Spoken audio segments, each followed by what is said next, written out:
Comme chaque année à la même période, il nous est demandé de constater la concordance du compte de gestion du comptable des finances publiques avec notre compte administratif. Les délibérations 2 et 3 traitant donc de ces deux sujets, je vous propose une présentation commune. Il est bien évident que nous voterons ces deux délibérations distinctement. Le compte administratif 2023 fait apparaître des recettes de fonctionnement en progression de 3,53% pour un total de 239,86 millions. La principale augmentation de ces ressources nouvelles est due à l'indexation de nos bases fiscales sur le chiffre de l'inflation. Pour l'année 2023, elle s'établit à 6,82 millions d'euros supplémentaires. Il est à noter qu'il existe une incertitude d'environ 1 million d'euros suite à des erreurs des services fiscaux. Il est probable que ces erreurs soient régularisées sur le budget 2024. Nous aurons l'occasion d'en reparler lors de la présentation du budget primitif. L'autre élément saillant sur les recettes de fonctionnement, c'est la chute de nos ressources liées aux droits de mutation. Nous perdons 1,98 million d'euros sur cette ligne. Là aussi, nous pouvons raisonnablement penser que ce manque à gagner soit prorogé pour le budget 2024, voire qu'il s'aggravera. Au chapitre des dépenses de fonctionnement, nous notons une forte augmentation de 9,88 millions d'euros, soit plus 4,69%. Cela est dû à la répercussion de l'inflation dans tous les domaines, énergie, prix de la construction, augmentation du prix des services à la population. Un autre chapitre en forte augmentation est lié aux dépenses des rémunérations de nos agents pour 3,46 millions d'euros qui résultent notamment de la revalorisation du point indiciaire ou encore du SMIC. Il est à noter que si nous n'avions pas à subir cette forte inflation, nos dépenses seraient équivalentes à l'année précédente, ce qui démontre une maîtrise de nos dépenses de fonctionnement. L'augmentation des recettes de fonctionnement inférieure à nos dépenses de fonctionnement entraîne mécaniquement une légère dégradation de notre épargne brute qui reste néanmoins à un niveau nous permettant de couvrir le remboursement de la dette, réalisant une épargne nette positive de 1,98 million d'euros. Quelques chiffres sur nos recettes propres d'investissement. Les cessions réalisées s'élèvent à 1,55 million d'euros. Les subventions perçues s'établissent quant à elles à 4,65 millions d'euros. Le remboursement du FCTVA est quant à lui de 3,35 millions d'euros. Enfin, la taxe d'aménagement est, elle, de 1,4 million d'euros. Grâce à cette gestion raisonnée de nos moyens, la ville réalise 31,67 millions d'euros en dépenses d'équipement sans avoir recours à des emprunts alourdissant notre dette. Concernant la dette, elle s'établit à 205,60 millions d'euros, soit 12,26 millions d'euros de moins qu'en 2015. Si, comme je viens de vous le montrer, notre situation financière est saine et maîtrisée, il n'en reste pas moins vrai que compte tenu des incertitudes liées à la conjoncture économique, il va être nécessaire pour le budget 2024 et ceux à venir de dégager des ressources nouvelles si on veut maintenir un niveau de service public répondant aux besoins de notre population. À l'examen du compte de gestion du comptable des finances publiques et de notre compte administratif, il apparaît qu'ils sont identiques en tout point. En introduction de mon propos sur l'exécution du budget 2023, je voudrais dire quelques mots sur le contexte, en rappelant notamment le fait que l'inflation qui s'est installée dans le pays met à rude épreuve donc les finances des collectivités, en provoquant une augmentation de leurs dépenses, mais il faut aussi rappeler que l'inflation a eu pour effet d'augmenter également les recettes des villes. L'inflation pour Montreuil, c'est 9,9 millions d'euros de dépenses en plus, mais c'est aussi 8,17 millions de recettes supplémentaires, sans que le taux des impôts n'ait été augmenté en 2023. Les Montreuilloises et les Montreuillois ont donc payé 8,17 millions d'euros d'impôts supplémentaires du simple fait de l'inflation. Lors du vote du budget, la municipalité avait annoncé ne pas renoncer à ses engagements. Qu'en est-il dans l'exécution ? Sur le plan de l'investissement, tout d'abord, je souhaiterais souligner 2 points. Le premier point est relatif aux dépenses d'investissement inscrites au budget primitif. En examinant les comptes, on constate que seuls 59% des investissements qui ont été inscrits ont été réalisés sur l'exercice 2023, ce qui correspond à 31,67 millions d'euros de dépenses d'équipement supplémentaires effectuées sur l'année 2023. Depuis 2015, quand on regarde les comptes, on se rend compte que les montants prévus au budget principal, quels qu'ils soient d'ailleurs ces montants, on constate que la ville investit en moyenne moins de 32 millions d'euros par an en investissement. Alors pourquoi dès lors demander d'inscrire des montants faramineux alors que vous savez par avance que compte tenu des capacités de la ville, vous ne pourrez faire que 32 millions d'euros d'investissement au maximum. En tout cas, du point de vue de la sincérité du budget d'investissement 2023, cette façon de faire pose question. Le deuxième point sur lequel je souhaiterais insister est relatif au mode de financement de ces investissements et plus particulièrement, je souhaiterais m'arrêter quelques instants sur les subventions obtenues par la ville pour payer en partie ces investissements. En 2023, la ville a obtenu 4,6 millions d'euros de subventions d'investissement. En réalité, c'est très peu de subventions obtenues. Cette situation est d'autant plus gênante que l'on assiste de plus en plus à un glissement des financements de l'État, des traditionnelles dotations, vers des financements de projets au coup par coup, sous forme notamment de subventions. C'est toute la logique des différents fonds qui ont été mis en place pour soutenir l'investissement local. Montreuil avait sollicité en 2023 7 millions d'euros de subventions, c'est déjà pas beaucoup, mais elle n'a obtenu que 4,6 millions d'euros. On a parlé donc de la rénovation de la cour de la maternelle Jean Jaurès tout à l'heure. La ville n'a pas obtenu aucune subvention du fonds vert mis en place par le gouvernement, par exemple pour cette cour de récréation.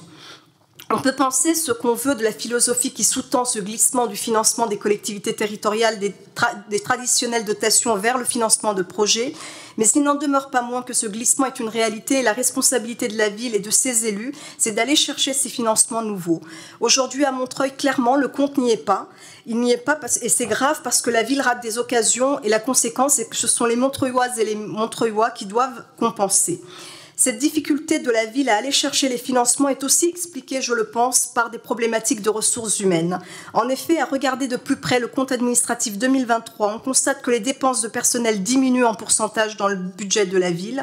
On pourrait se dire que ces dépenses sont contenues et que c'est de bonne gestion. Ce que ça montre, à mon sens, c'est une toute autre histoire. En effet, la part des dépenses de personnel dans le budget donc, ne cesse de diminuer, passant de 54,46% en 2020 à 52,8% au compte administratif 2023. Les dépenses de personnel baissent alors même qu'il y a eu des augmentations, comme il a été rappelé tout à l'heure, du point d'indice et d'autres mesures salariales. Ce que montrent ces chiffres, c'est qu'en réalité, les services publics dans notre ville sont à l'os en matière de personnel. Comment aller chercher des subventions, surtout au moment où le montage des dossiers devient de plus en plus complexe, s'il n'y a plus le personnel pour le faire ? De la même manière, à quoi sert de territorialiser le budget d'investissement en affectant 1 million d'euros pour gérer, comme vous le dites, les irritants du quotidien, quand dans certaines antennes de quartier, il n'y a plus personne pour suivre ces sujets. Encore pire, et cela s'est senti au moment des émeutes l'été dernier, la présence du personnel sur le territoire a été tellement désorganisée par des coups de rabot successifs que dans de nombreux quartiers, ce sont les habitantes et les habitants eux-mêmes qui ont pallié au manque des services publics. La ville n'a pas été en mesure de réagir et de coordonner les actions. Il y a eu après coup des réunions par secteur pour partager un diagnostic et des pistes d'action dont on attend toujours, me semble-t-il, la mise en œuvre. Il faut prendre la mesure de ce que cela veut dire. On peut penser ce qu'on veut des gestions passées de notre ville, mais en 2005, lors des émeutes, l'action avait été autrement coordonnée au niveau de la ville et cela a été possible aussi parce que sur le terrain, il y avait des équipes dimensionnées pour faire face. On atteint là la limite d'une simple logique comptable qui cherche à contenir les coûts sans porter de vision politique cohérente de l'action publique. Tenir les coûts est un impératif, mais il faut que la maîtrise des coûts soit sous-tendue par un véritable projet politique. Vous ne pouvez procéder éternellement par des coups de rabot dans les dépenses de personnel. À un moment donné, il va falloir nous dire quelle est votre vision des priorités, quels sont les services qu'il faut préserver, quels sont les services qu'il faut développer et quels sont les services pour lesquels les modes de gestion doivent évoluer. Je vais prendre un autre exemple pour illustrer l'aspect mortifère de la... J'ai 10 minutes, excusez-moi. Non, c'est 5 minutes, c'était prévu dans le... Je suis désolée, en commission... 5 minutes et 1 minute d'explication de vote. Je suis désolée, il y a eu deux délibérations. C'est indiqué dans le compte-rendu de la conférence des présidents que vous avez reçu. Écoutez, vous couperez si vous voulez, mais... Vous prendrez vos responsabilités. Vous prenez les 10 secondes. Je vais prendre un autre exemple pour illustrer l'aspect mortifère de la logique comptable dans laquelle vous êtes engagés. 61 personnes sont aujourd'hui en attente de reclassement à la ville de Montreuil et une dizaine d'agents reclassés administrativement sont en attente d'une affectation sur un poste. C'est plus de 70 personnes qui ne peuvent plus exercer la mission qui était auparavant la leur et qui attendent que leur employeur, donc la ville de Montreuil, leur propose un poste adapté. Au niveau des ressources humaines, la cellule mise en place par l'employeur pour suivre ces situations... Merci. Je vais devoir vous couper la parole. Vous avez reçu, comme chacune et chacun, le compte-rendu de la conférence des présidents et le déroulement de notre séance. Je vous remercie. Monsieur Cerne, vous avez la parole. Alors, je veux faire un rappel au règlement, donc vous ne lancez pas le chrono. Alors, il a été dit clairement. Excusez-moi, monsieur Cerne. Il a été dit clairement. Ce n'est pas vous qui décidez de lancer le chrono. Mais allez-y, allez-y. Vous voulez qu'on fasse annuler le CA et le budget? Allez-y, continuez. Vous avez la parole. Restez tranquille, tout va bien. Non, mais c'est scandaleux parce que vous revenez sur votre parole à vous, d'une part. La conférence des présidents. Non, elle a dit aussi qu'on pouvait mutualiser le temps entre le compte administratif et le budget, ce que d'ailleurs a demandé Olivier Stern. Vous lui avez dit oui, et nous, on ne peut pas mutualiser. Calmez-vous, monsieur Cerne, tout va bien. Non, mais c'est scandaleux. À un moment, la démocratie, c'est pas juste des mots, quoi. Non, c'est clair. Vous avez la parole. Allez-y, monsieur Cerne. Non, je ne prends pas la parole tant que vous ne redonnez pas la parole à ma collègue. Ou alors vous nous dites qu'on n'a pas le droit de mutualiser, mais c'est nouveau, y compris par rapport à la conférence des présidents. Par ailleurs, on avait le droit à 1 minute au moins sur le compte de gestion. Vous avez mutualisé compte de gestion, compte administratif, donc on avait encore du temps. Restez calme, tout va bien. Franchement, tout va bien. Si, vraiment. Il vous a été précisé dans le compte-rendu de la conférence des présidents qu'il y avait 5 minutes d'intervention sur la remarque de notre collègue Olivier Stern. Il a précisé qu'il n'interviendrait pas sur leur temps de parole prévu sur le compte de gestion et qu'ils déborderaient légèrement de leur temps sur le budget. Vous avez déjà débordé de plus d'1 minute 30. Si vous voulez finir en 10 secondes, Madame Yonis, mais ça fait 3 fois que je vous rappelais à l'ordre sur la base de la décision de la conférence des présidents, conformément au règlement intérieur. 2 minutes d'explication de vote. Je multiplie. Allez-y. Donc 61 personnes, je disais, aujourd'hui sont en reclassement, en attente de reclassement. Elles sont plus de 70 si on prend celles qui ont eu administrativement le reclassement et qui sont en attente de poste. Au niveau des ressources humaines, la cellule mise en place par l'employeur pour suivre ces situations complexe, c'est un poste de un chargé de mission pour suivre donc toutes ces situations et une personne en charge de la médiation sur les outils numériques. Le moins qu'on puisse dire, c'est que cette cellule mériterait d'être redimensionnée à la hauteur des besoins.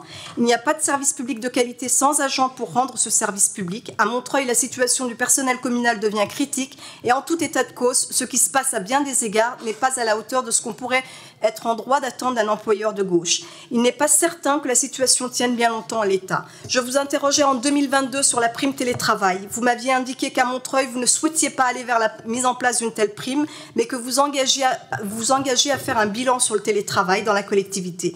Pourquoi pas? En effet, on peut entendre et comprendre que plutôt qu'une prime modeste, l'employeur que vous êtes souhaite ouvrir d'autres chantiers à négocier avec les représentants du personnel. 2 ans plus tard, nous sommes toujours en attente du bilan promis. Je conclurai mon propos sur l'exécution de ce budget 2023 en citant quelques chiffres. En effet, un budget, c'est le reflet de priorité. En 2023, sous votre direction, la ville a dépensé 443 000 € pour le journal municipal, et je parle principalement donc des frais de distribution et d'impression. 94 000 € en réception. Dans le même temps, ce sont 24 000 € dépensés pour le handicap ou 77 000 € pour le décrochage scolaire. Je vous remercie. Merci beaucoup, Madame Yonis.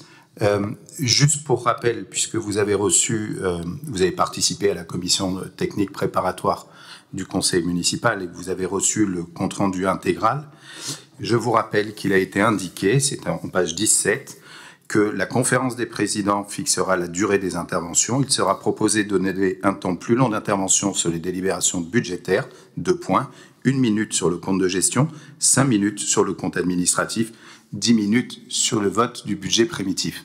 Monsieur Serme, vous avez la parole. Ce qui veut dire que c'est le mardi pour le mercredi qu'on apprend les temps de parole que vous avez finalement décidés. La conférence des présidents n'a aucun rôle légal, aucune compétence légale pour fixer les temps de parole. On n'y participe pas. Dans ce cas-là, on se demande pourquoi on fait encore une commission technique permanente.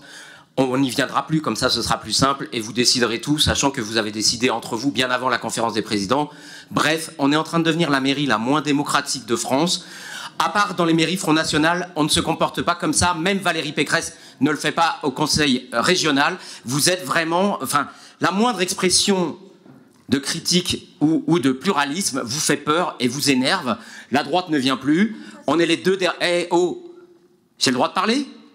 Merci. Je sais que vous êtes candidate aux européennes, Madame K, mais c'est pas là, vous n'êtes pas en campagne là.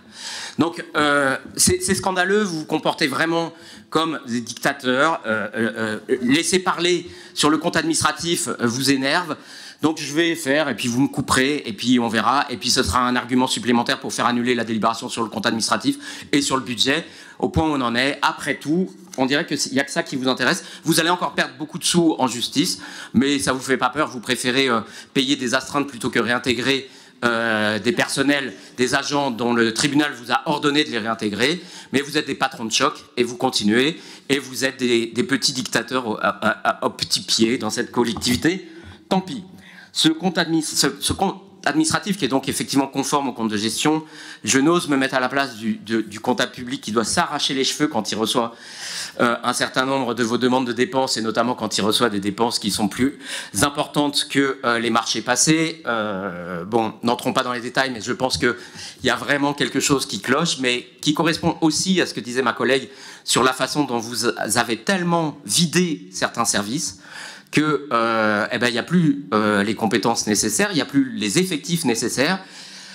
Et outre le fait que du coup vous faites parfois vraiment n'importe quoi, ou que vous ne faites pas parce que les services n'ont pas le temps ou pas la capacité, par ailleurs, il y a une grande souffrance qui monte, qui est importante dans certains services, et vous ne voulez pas l'entendre, vous ne voulez pas le voir, mais vous continuez.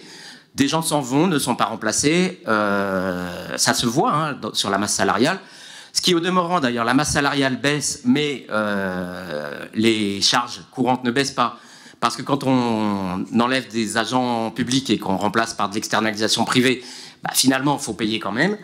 Bref, tout ça est un vrai... Enfin, ce compte administratif, il montre finalement toute la dérive, en fait, de cette ville, qui nous explique que chaque année, que rien ne va plus sur enfin, qu'on ne passera pas l'année suivante, et donc il faut augmenter les impôts, tout en même temps en disant que bah, finalement les recettes fiscales n'ont jamais été aussi importantes.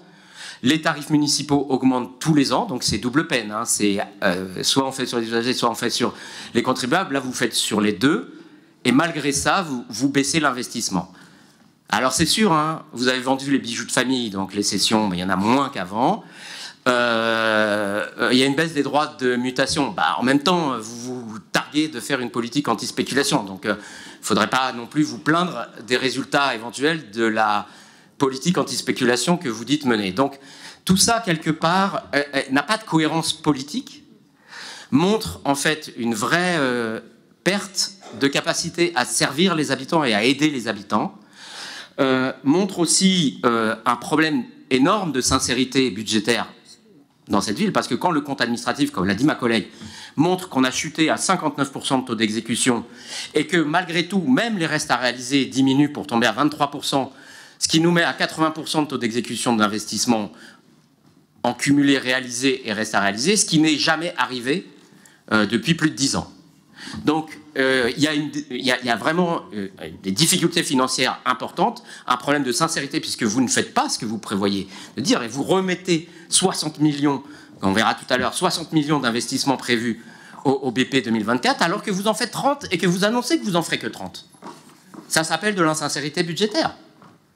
Il y a un problème d'annualité aussi, hein, parce que très sincèrement, vous ne vous en sortez depuis quelques années qu'en faisant un emprunt de dernière minute qui permet de ne pas avoir un compte administratif en déséquilibre. C'est quand même un peu olé olé d'un point de vue de strict respect des règles de base quand même de la finance publique. Là, vous l'avez carrément signé le 20 décembre, cet emprunt. Enfin, c'est quand même assez énorme, ce qui fait que, bon, vous dites l'endettement est à 205 millions d'euros. La réalité est qu'il faudrait théoriquement qu'on ajoute les 7 millions d'euros de reste à réaliser sur cet emprunt, donc on serait plutôt à 212. Et surtout, vous faites cet emprunt non pas pour payer des investissements 2023, mais il payera des investissements 2024. C'est même écrit dans le contrat d'emprunt. Donc là, pour le coup, ce n'est pas un vrai reste à réaliser et il n'aurait pas dû être attaché au compte administratif 2023. On en reparlera sans doute peut-être devant un tribunal. Mais en attendant, ce qui est inquiétant, c'est que... Vous avez dépassé votre temps, donc il vous reste 2 minutes pour cumuler vos explications de vote. Oui, c'est ce que j'avais dit dès le départ. Oui. Voilà. C'était juste pour vous le préciser. Mais du coup, voilà, bon, vous venez de m'en piquer 10 secondes. Mais un certain nombre de questions ont été posées sur ce compte administratif. On a eu des réponses. J'en profite d'ailleurs pour remercier les services qui ont travaillé sur ces réponses. On sait la charge de travail que ça peut représenter de poser autant de questions. En même temps, on fait notre travail d'élu. Quand on pose des questions 15 jours avant le conseil municipal et qu'on nous répond 2 jours avant, forcément, ça laisse moins de temps pour rebondir sur ces questions. Mais nous avons obtenu cette année davantage d'éléments que ce que nous avions avant, et c'est une bonne chose, et j'en remercie les services qui ont travaillé dessus. Néanmoins, on constate que vous refusez toujours de donner l'ensemble des dépenses que 2023 sur les actions en justice qu'a mené la ville, notamment contre des agents de cette ville. Vous êtes très opaque sur les dépenses de communication. On les obtient par petits bouts, mais on va continuer à les demander. Et puis, je terminerai sur le budget participatif, où on a obtenu les chiffres de dépenses 2023, et qui montrent qu'en fait, le budget participatif qui a été voté, enfin qui a été acté en 2022, a très peu de réalisations faites en 2023. Il y a d'ailleurs 300 000 euros de crédits annulés. On voit qu'un certain nombre de projets du budget participatif sont portés par les habitants, faute par les services de les porter, voire parfois un peu sur la commande des services, on sait comment ça marche. Quand on voit que la sécurisation de l'espace public passe par des projets du budget participatif, c'est qu'il y a un problème. En attendant, très peu de projets sont réalisés et ça va encore être reporté à donc 700 000 euros en 2024. Le compte n'y est pas, parce que c'est pas la peine de dire aux gens de voter pour des projets qui, 2 ans plus tard, ne sont toujours pas réalisés. Bref, je m'arrêterai là. Nous prendrons acte, évidemment, de la présentation du compte de gestion. Et personnellement, je voterai contre le compte administratif. Juste un rappel au règlement, puisque s'agissant de la conférence des présidents, je rappelle que le conseil municipal a voté dans son règlement intérieur la possibilité de constituer un groupe des 2 élus. Et cette décision, nous l'avons prise justement comme un acte de démocratie permettant à l'ensemble des listes d'être représentées au sein de la conférence des présidents. Et le choix qu'ont fait 2 élus d'opposition, donc Choukri Yonis et Pierre Cerne, a été de ne pas constituer de groupe et donc de ne pas être représenté à la conférence des présidents. Je veux indiquer qu'à l'époque, cet acte avait été souligné par l'opposition comme un acte important signifiant l'engagement démocratique de notre Assemblée. La deuxième chose que j'aimerais dire, c'est dire que j'ai beaucoup de respect pour les élus et l'administration qui travaillent sur le budget depuis le début. Et je trouve que l'on peut se parler correctement, sans se traiter de mauvaise manière, et qu'il y a suffisamment à dire sur l'exécution de notre budget, sans rajouter de la tension et des attaques ad hominem. Et mon troisième mot, c'est pour rappeler que depuis le début de cette Assemblée, depuis le début du mandat, le temps de parole effectif des élus de la majorité est minoritaire par rapport à celui des élus de l'opposition. Nous l'avons comptabilisé, séance après séance. Les élus de l'opposition ont toujours eu la possibilité de s'exprimer, souvent bien plus que les élus des groupes de la majorité. Je mets aux voix le compte de gestion du comptable des finances publiques. Qui est contre? Qui s'abstient? Il est adopté, je vous remercie. Je mets aux voix l'approbation du compte administratif pour l'exercice 2023 et l'affectation des résultats au budget primitif 2024. Qui est contre? 2 contre. Qui s'abstient? Il est adopté. Je vous remercie.